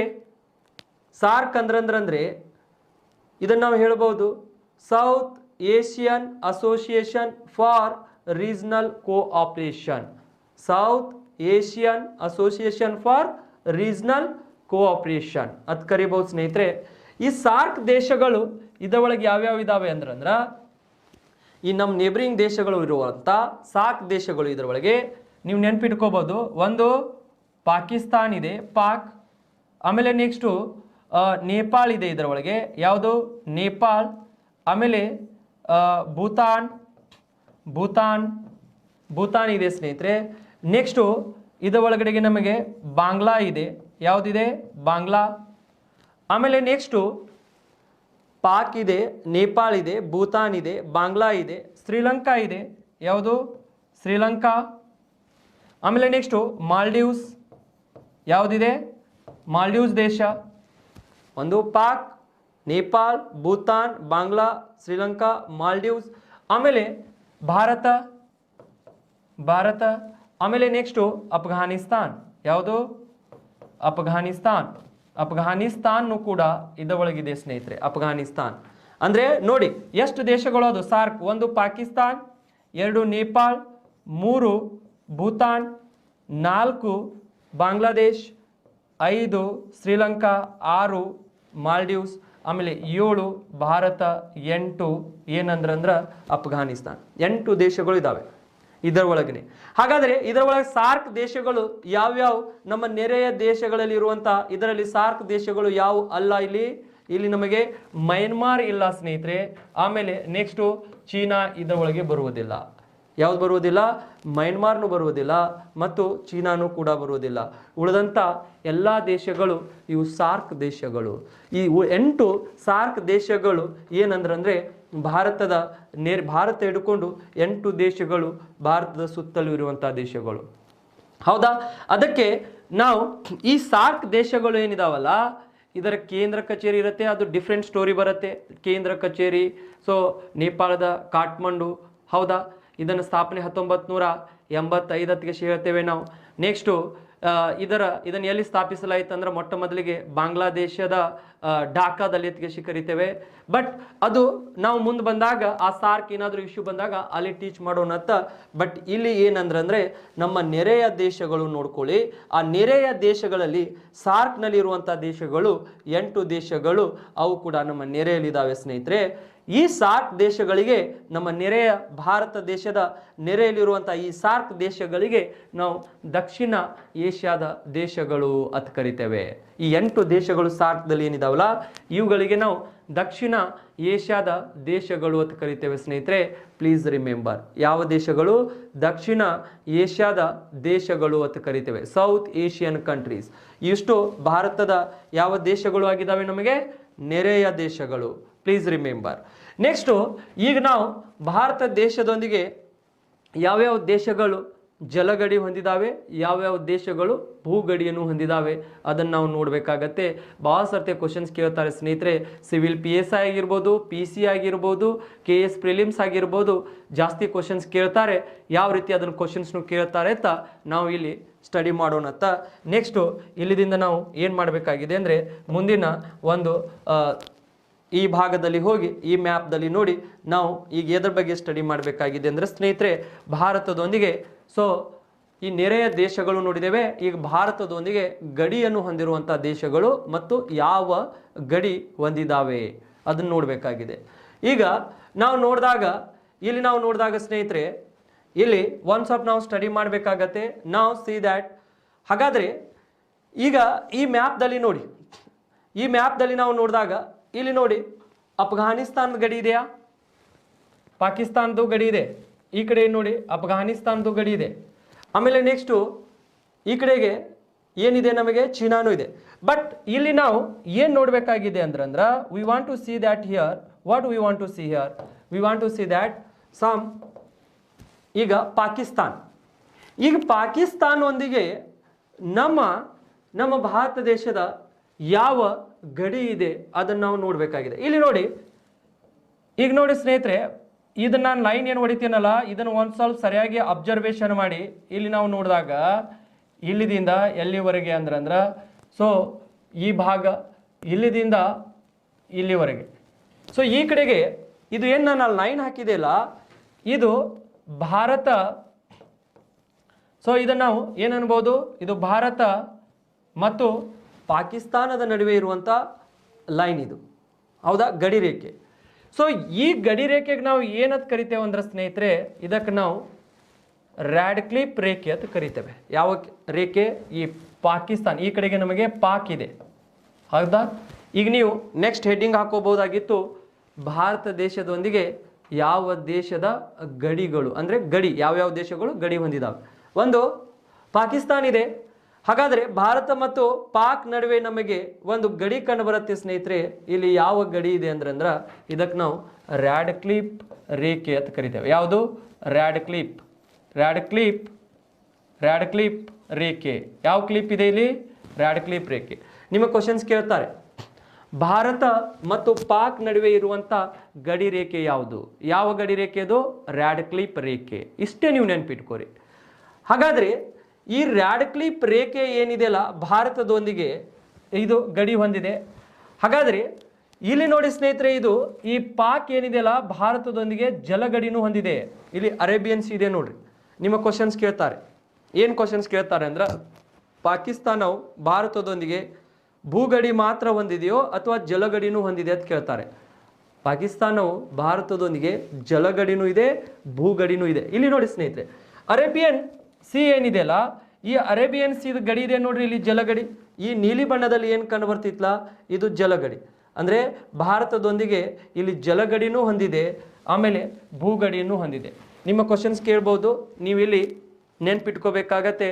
So here the Pakistan is having, so what is that, so we can say that the border is so land masses border and water border, ಅಂದರೆ ಜಲಗಡಿನೂ ಇದೆ ಆಮೇಲೆ ಭೂಗಡಿನೂ ಇದೆ. ಯಾರಿಗೆ? ಪಾಕಿಸ್ತಾನಿಗೆ. ಯಾವ ರೇಖೆ ಇದೆ ಇದು?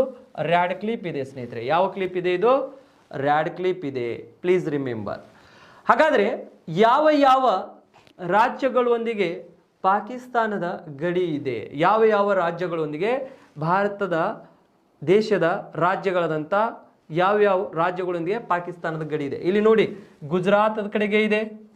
ಪ್ಲೀಸ್ ರಿಮೆಂಬರ್, ಇದನ್ನು ಕ್ವಶನ್ಸ್ ಕೇಳ್ತಾರೆ. ರಾಜಸ್ಥಾನ್, ಅತಿ ಹೆಚ್ಚು ರಾಜಸ್ಥಾನದೊಂದಿಗೆ ಗಡಿ ಹೊಂದಿದೆ. ಹೌದಾ? ಗುಜರಾತ್ ಇದೆ, ರಾಜಸ್ಥಾನ್ ಇದೆ. ನೆಕ್ಸ್ಟ್ ಇಲ್ಲಿ ಪಂಜಾಬ್ ಇದೆ ಸ್ನೇಹಿತರೆ. ಯಾವುದಿದೆ? ಪಂಜಾಬ್. ಈ ಪಂಜಾಬ್ ಏನಿದೆಯಲ್ಲ, ಒಂದು ಗುಜರಾತ್, ರಾಜಸ್ಥಾನ್ ಮತ್ತು ಪಂಜಾಬ್. ಈ ಪಂಜಾಬ್ ಹತ್ತಿರ ಸ್ನೇಹಿತರೆ ಇಲ್ಲಿ ನಮಗೆ ಏನಿದೆ ಅಂದ್ರೆ ವಾಘಾ ಬಾರ್ಡರ್ ಇದೆ. ಇಲ್ಲಿ ವಾಘಾ, ಯಾವುದು? ವಾಘಾ ಗಡಿ ಅಂತ ಕರಿತೇವೆ. ಈ ವಾಘಾ ಗಡಿ ಪಂಜಾಬ್ದ ಹತ್ತಿರ ನಮಗೆ ಕಂಡು ಬರುತ್ತೆ. ಪಾಕಿಸ್ತಾನ್ ಮತ್ತು ಭಾರತ ನಡುವೆ ಪಂಜಾಬ್, ವಾಘಾ.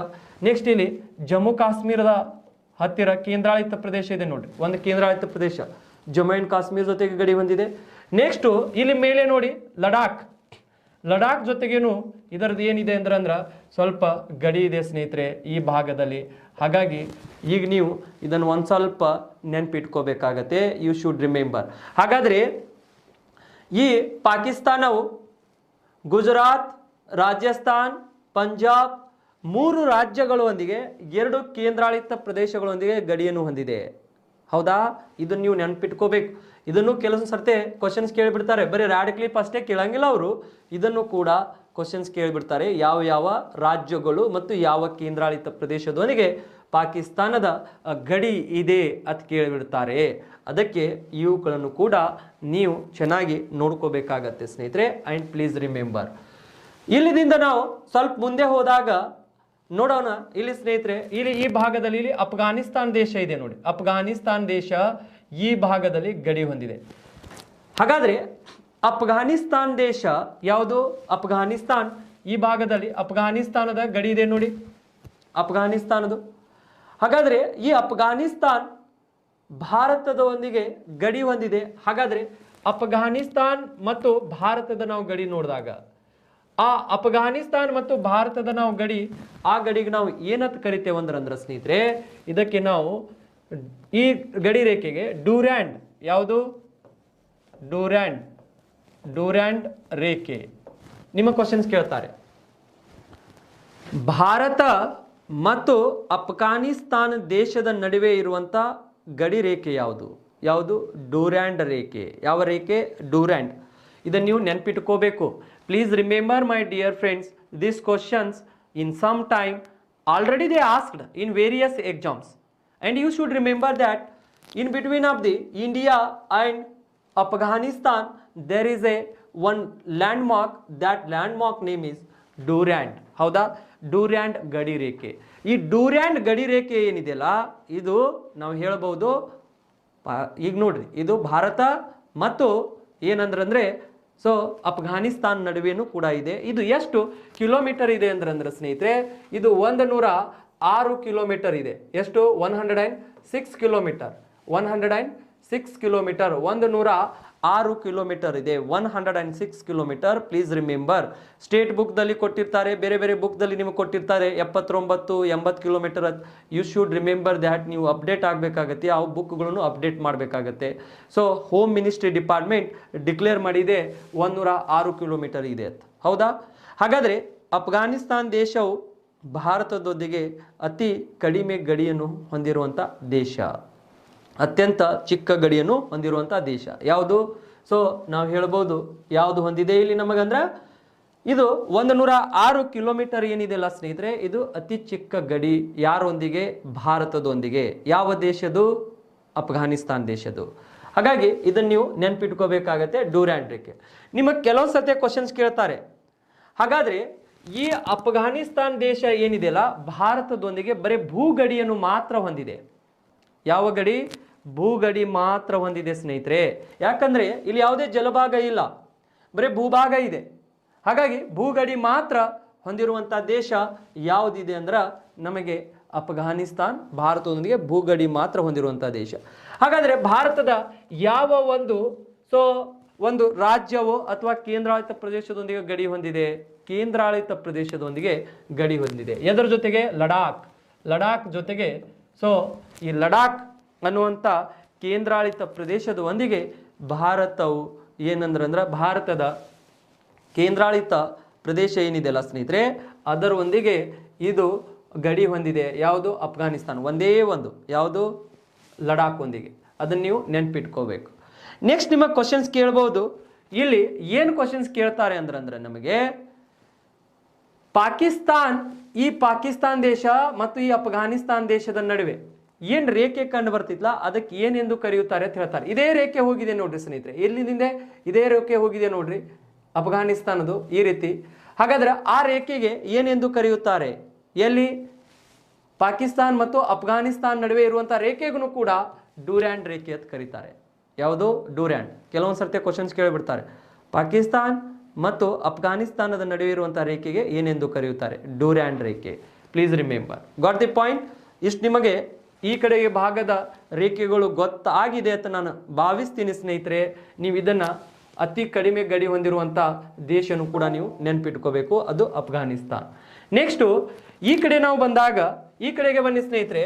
ಈ ಕಡೆಗೆ ಬಂದಾಗ ನಮಗೆ ಇಲ್ಲಿ ಚೀನಾ ಇದೆ ನೋಡ್ರಿ. ಯಾವುದು? ಚೀನಾ. ಹಾಗಾದ್ರೆ ನೆಕ್ಸ್ಟು ಇಲ್ಲಿ ನಮಗೆ ಭಾರತ ಇದೆ. ಭಾರತ ನಾವು ನೋಡಿದಾಗ ಇಲ್ಲಿ ಭಾರತ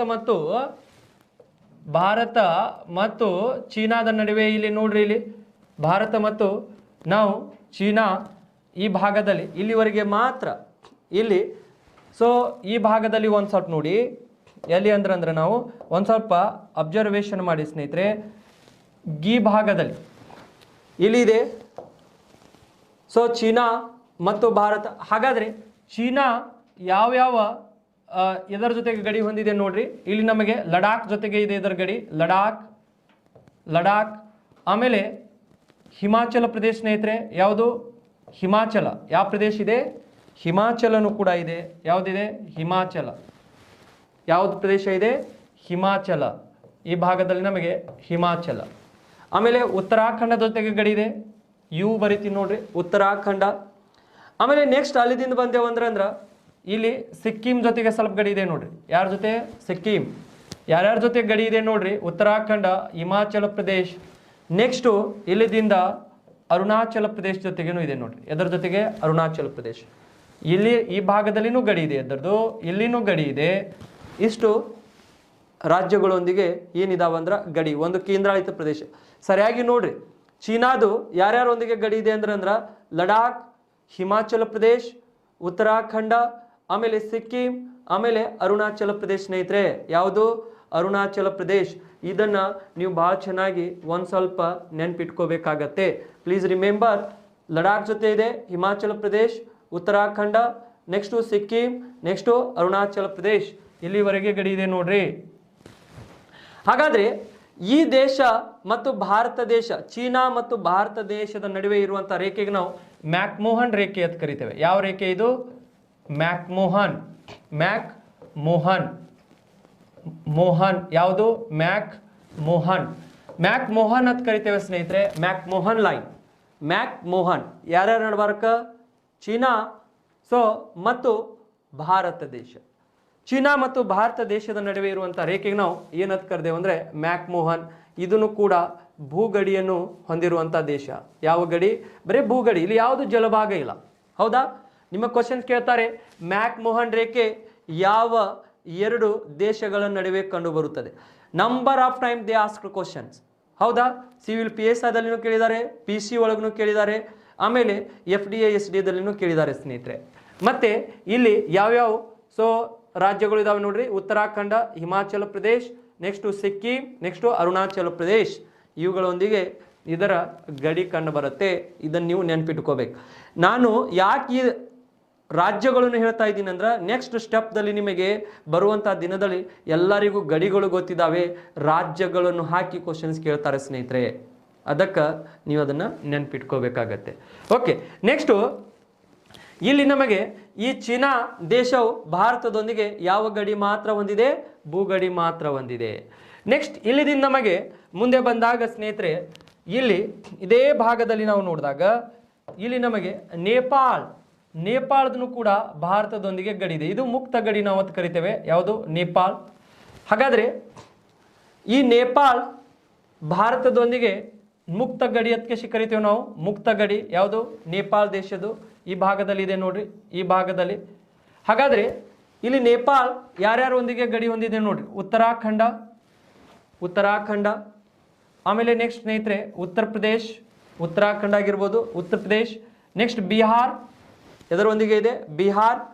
ನೆಕ್ಸ್ಟ್ ನಾವು ಇಲ್ಲಿದಿಂದ ಬಿಹಾರ್ ಆಯ್ತಂದ್ರೆ ನಾವು ಏನು ಹೇಳ್ಬೋದು ಅಂದ್ರೆ ಪಶ್ಚಿಮ ಬೆಂಗಾಲ್ ಮತ್ತು ಸಿಕ್ಕಿಂ ಯಾರ್ಯಾರೊಂದಿಗೆ ಇದೆ ಇದ್ರ ಗಡಿ? ನೇಪಾಳದು, ಉತ್ತರಾಖಂಡ, ಆಮೇಲೆ ಉತ್ತರ ಪ್ರದೇಶ್, ಬಿಹಾರ್, ಆಮೇಲೆ ನೆಕ್ಸ್ಟ್ ಇಲ್ಲಿದಿಂದ ಪಶ್ಚಿಮ ಬೆಂಗಾಲ್, ಸಿಕ್ಕಿಂ. ಸ್ನೇಹಿತರೆ ಇದನ್ನ ನೆನ್ಪಿಟ್ಕೊಳ್ಳಿ, ಪ್ಲೀಸ್ ರಿಮೆಂಬರ್. ಎದರೊಂದಿಗೆ ಗಡಿ ಇದೆ? ಉತ್ತರಾಖಂಡ, ಆಮೇಲೆ ಉತ್ತರ ಪ್ರದೇಶ್, ಆಮೇಲೆ ಬಿಹಾರ್, ನೆಕ್ಸ್ಟ್ ಪಶ್ಚಿಮ ಬೆಂಗಾಲ್ ಮತ್ತು ಸಿಕ್ಕಿಂ.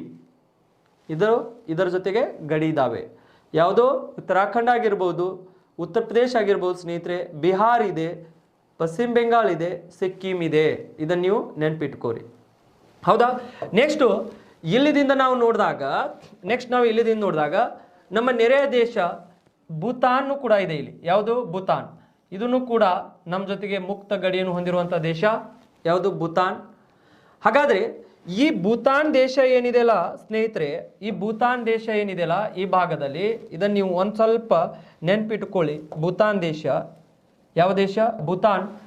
ಹಾಗಾದರೆ ಈ ಭೂತಾನ್ ದೇಶ ಎದರೊಂದಿಗೆ ಗಡಿ ಇದೆ ನೋಡ್ರಿ? ನಮ್ಮದು ಸಿಕ್ಕಿಂ, ಈ ಕಡೆಗೆ ಸಿಕ್ಕಿಂ, ಈ ಕಡೆಗೆ ಬಂದಾಗ ಪಶ್ಚಿಮ ಬೆಂಗಾಲ್, ಆಮೇಲೆ ಅಸ್ಸಾಂ, ನೆಕ್ಸ್ಟು ಅರುಣಾಚಲ್ ಪ್ರದೇಶ್. ಯಾರ್ಯಾರೊಂದಿಗೆ ಗಡಿ ಇದೆ ಇದು? ಪ್ಲೀಸ್ ರಿಮೆಂಬರ್ ದ್ಯಾಟ್ ಸಿಕ್ಕಿಂ ಜೊತೆಗೆ ಗಡಿ ಇದೆ ಭೂತಾನ್ದು, ಆಮೇಲೆ ಪಶ್ಚಿಮ ಬೆಂಗಾಲ್ ಜೊತೆಗೆ ಗಡಿ ಇದೆ, ಅಸ್ಸಾಂ ಜೊತೆಗೆ ಇದೆ, ಆಮೇಲೆ ಅರುಣಾಚಲ್ ಪ್ರದೇಶ್ ಜೊತೆಗೆ ಇದೆ. ಸೊ ಈ ನೇಪಾಳು ಆಮೇಲೆ ಭೂತಾನ್ ಕೂಡ ಭಾರತದೊಂದಿಗೆ ಭೂಗಡಿಯನ್ನು ಮಾತ್ರ ಹೊಂದಿದ್ದಾವೆ. ಯಾವ ಗಡಿ? ಭೂಗಡಿ ಮಾತ್ರ ಹೊಂದಿದ್ದಾವೆ ಸ್ನೇಹಿತರೆ. ಯಾವ ಗಡಿ ಇದ್ದಾವೆ? ಭೂಗಡಿ.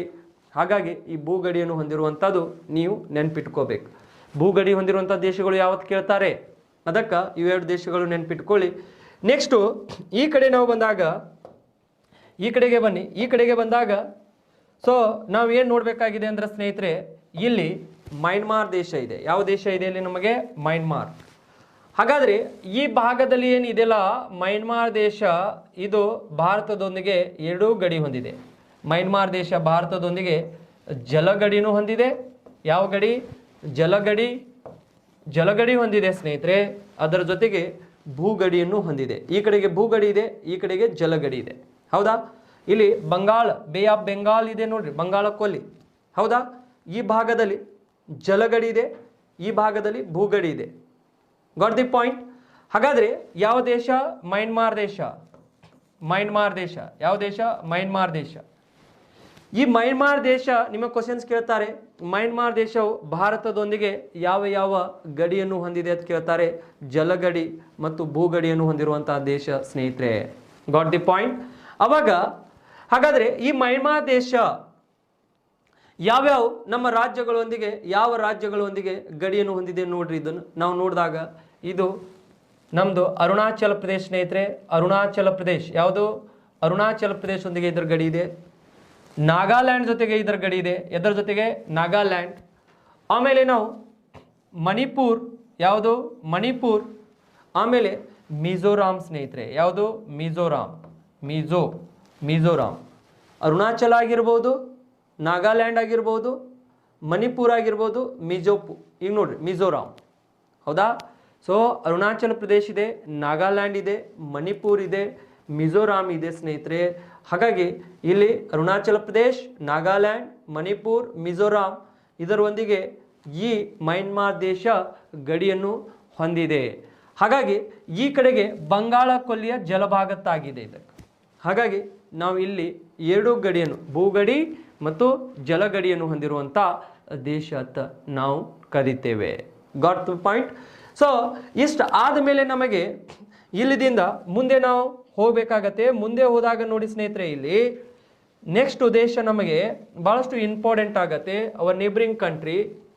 ಅದನ್ನು ಕೂಡ ನಮ್ಮ ಜೊತೆಗೆ ಇಲ್ಲಿ ಬಾಂಗ್ಲಾದೇಶ ಇದೆ ನೋಡ್ರಿ. ಯಾವ ದೇಶ? Bangla. So this Bangla is very important.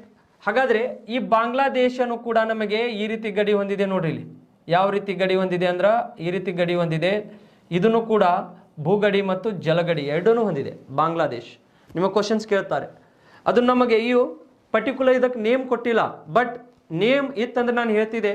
ಅದಕ್ಕೆ ನಿಮಗೆ ಬಾಂಗ್ಲಾದೇಶ್ ಭಾರತದೊಂದಿಗೆ ಯಾವ ಗಡಿ ಹೊಂದಿದೆ ಅಂತ ಕೇಳಿದಾಗ ಜಲಗಡಿ ಮತ್ತು ಭೂಗಡಿ ಅಂತ ಹೇಳ್ಬೇಕು ನೀವು. ಯಾವ ಗಡಿ? ಜಲಗಡಿ ಮತ್ತು ಭೂಗಡಿ. ಹಾಗಾದ್ರೆ ಬಾಂಗ್ಲಾದೇಶ್ ಬಂಗಾಳ ಕೊಲ್ಲಿಯೊಂದಿಗೇನು ಗಡಿ ಇದೆ, ಈ ಕಡೆ ಭೂಗಡಿನೂ ಇದೆ.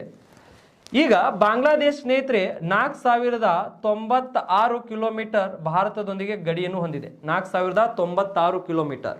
ಎಷ್ಟು? 4096 ಕಿಲೋಮೀಟರ್ ಈ ಬಾಂಗ್ಲಾದೇಶ ಭಾರತದೊಂದಿಗೆ ಗಡಿಯನ್ನು ಹೊಂದಿರುವಂಥ ದೇಶ. ಹಾಗಾದರೆ ನೀವು ನೆನಪಿಟ್ಕೋಬೇಕಾಗತ್ತೆ, ಬಾಂಗ್ಲಾದೇಶವು ಭಾರತದೊಂದಿಗೆ ಅತಿ ಹೆಚ್ಚು ಉದ್ದದ ಗಡಿಯನ್ನು ಹೊಂದಿರುವಂಥ ದೇಶ. This country is having highest border with India. Which country? Bangla. हौदा? आप लोगों को समझ में आ रहा है नहीं क्या यार? Are you getting what I am saying here? So please remember what I am saying here. So समझ में तो आना चाहिए सब लोगों को. So that's why I am telling here. Please remember. ಇದನ್ನು ನೀವು 4096 ಕಿಲೋಮೀಟರ್ ಇದು ಗಡಿ ಇದೆ. ಯಾರ ಜೊತೆಗೆ? ಬಾಂಗ್ಲಾದೇಶದ ಜೊತೆಗೆ. ಯಾರ್ದು? ಭಾರತ ದೇಶದ್ದು. ಹಾಗಾದ್ರೆ ಇದಕ್ಕೆ ನಾವು ಬಾಂಗ್ಲಾದೇಶವು ಜಲಗಡಿ ಮತ್ತು ಭೂಗಡಿ ಎರಡನ್ನೂ ಹೊಂದಿದೆ ಸ್ನೇಹಿತರೆ.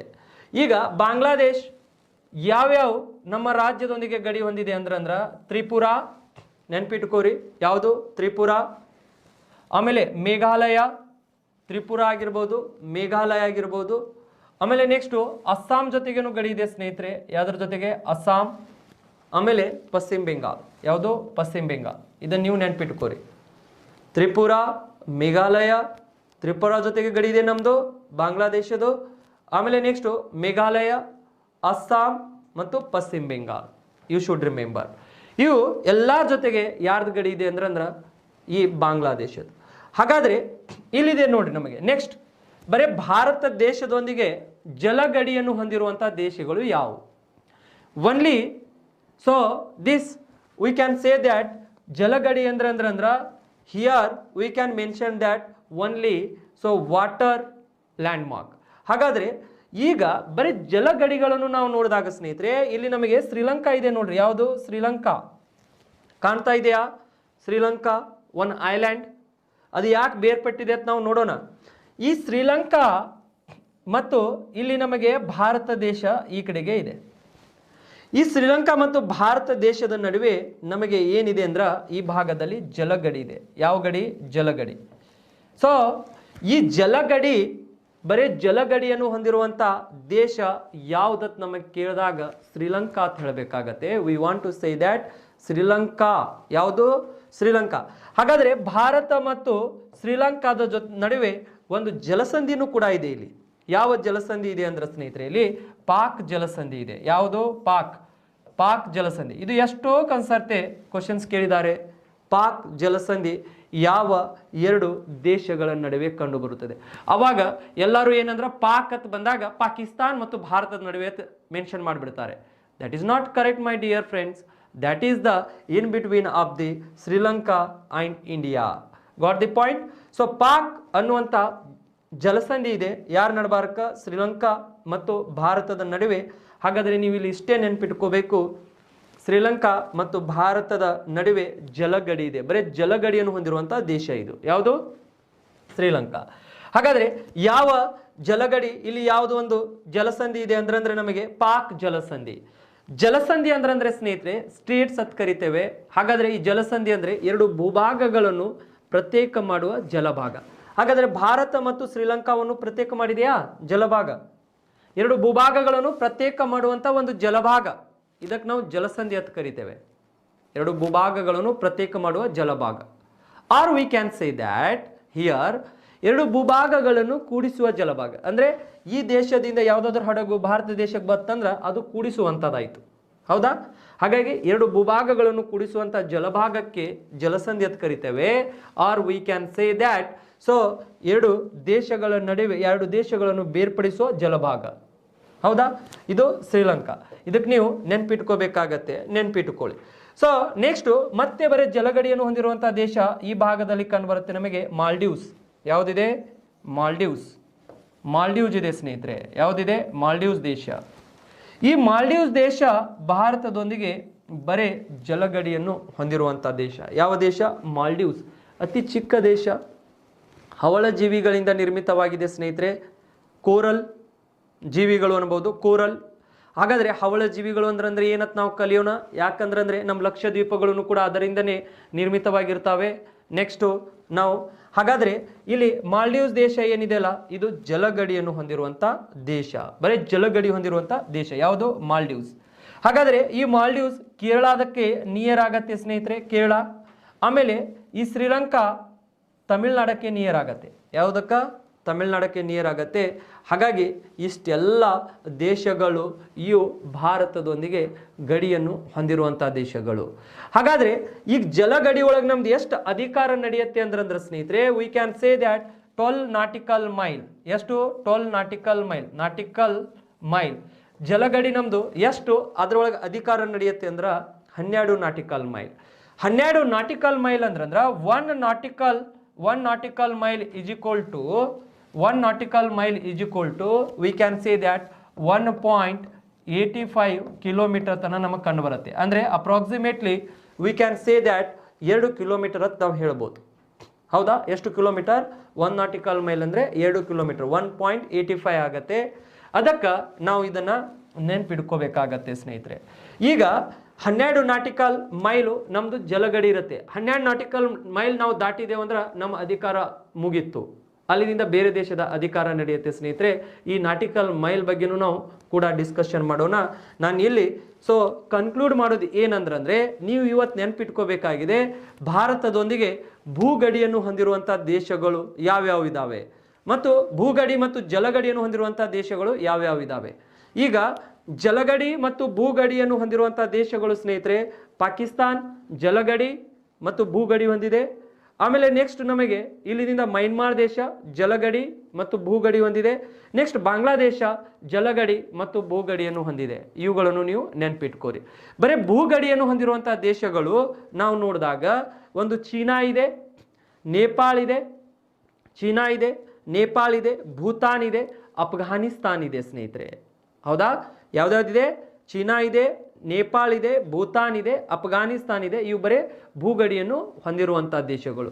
ಬರೀ ಜಲಗಡಿಯನ್ನು ಹೊಂದಿರುವಂಥ ದೇಶಗಳು ಶ್ರೀಲಂಕಾ ಮತ್ತು ಮಾಲ್ಡೀವ್ಸ್ ಸ್ನೇಹಿತರೆ. ಯಾವುದು? ಶ್ರೀಲಂಕಾ ಮತ್ತು Maldives. Please remember, in next class again we want to discuss about this Indian geography. ಭಾರತದ ಅಕ್ಷಾಂಶ, ರೇಖಾಂಶ ಮತ್ತು ಏನು ವಿಶೇಷತೆ ಇದೆ ಎಲ್ಲನೂ ಡಿಕ್ ಟು ಡಿಕ್ ನಾನು ಟೀಚ್ ಮಾಡ್ತೀನಿ ಸ್ನೇಹಿತರೆ. ಈವನ್ ನೀವು ಸಣ್ಣ ಹುಡುಗರ್ಗತ್ಲೆ ನಿಮಗೆ ಕಲಿಸ್ತೀನಿ. You don't worry about that. In Indian geography you depend on me, I should also depend on you people. Please note on whatever I want to say here, and we want to discuss in a healthy Indian geography. Have a nice day. Again tomorrow we will meet.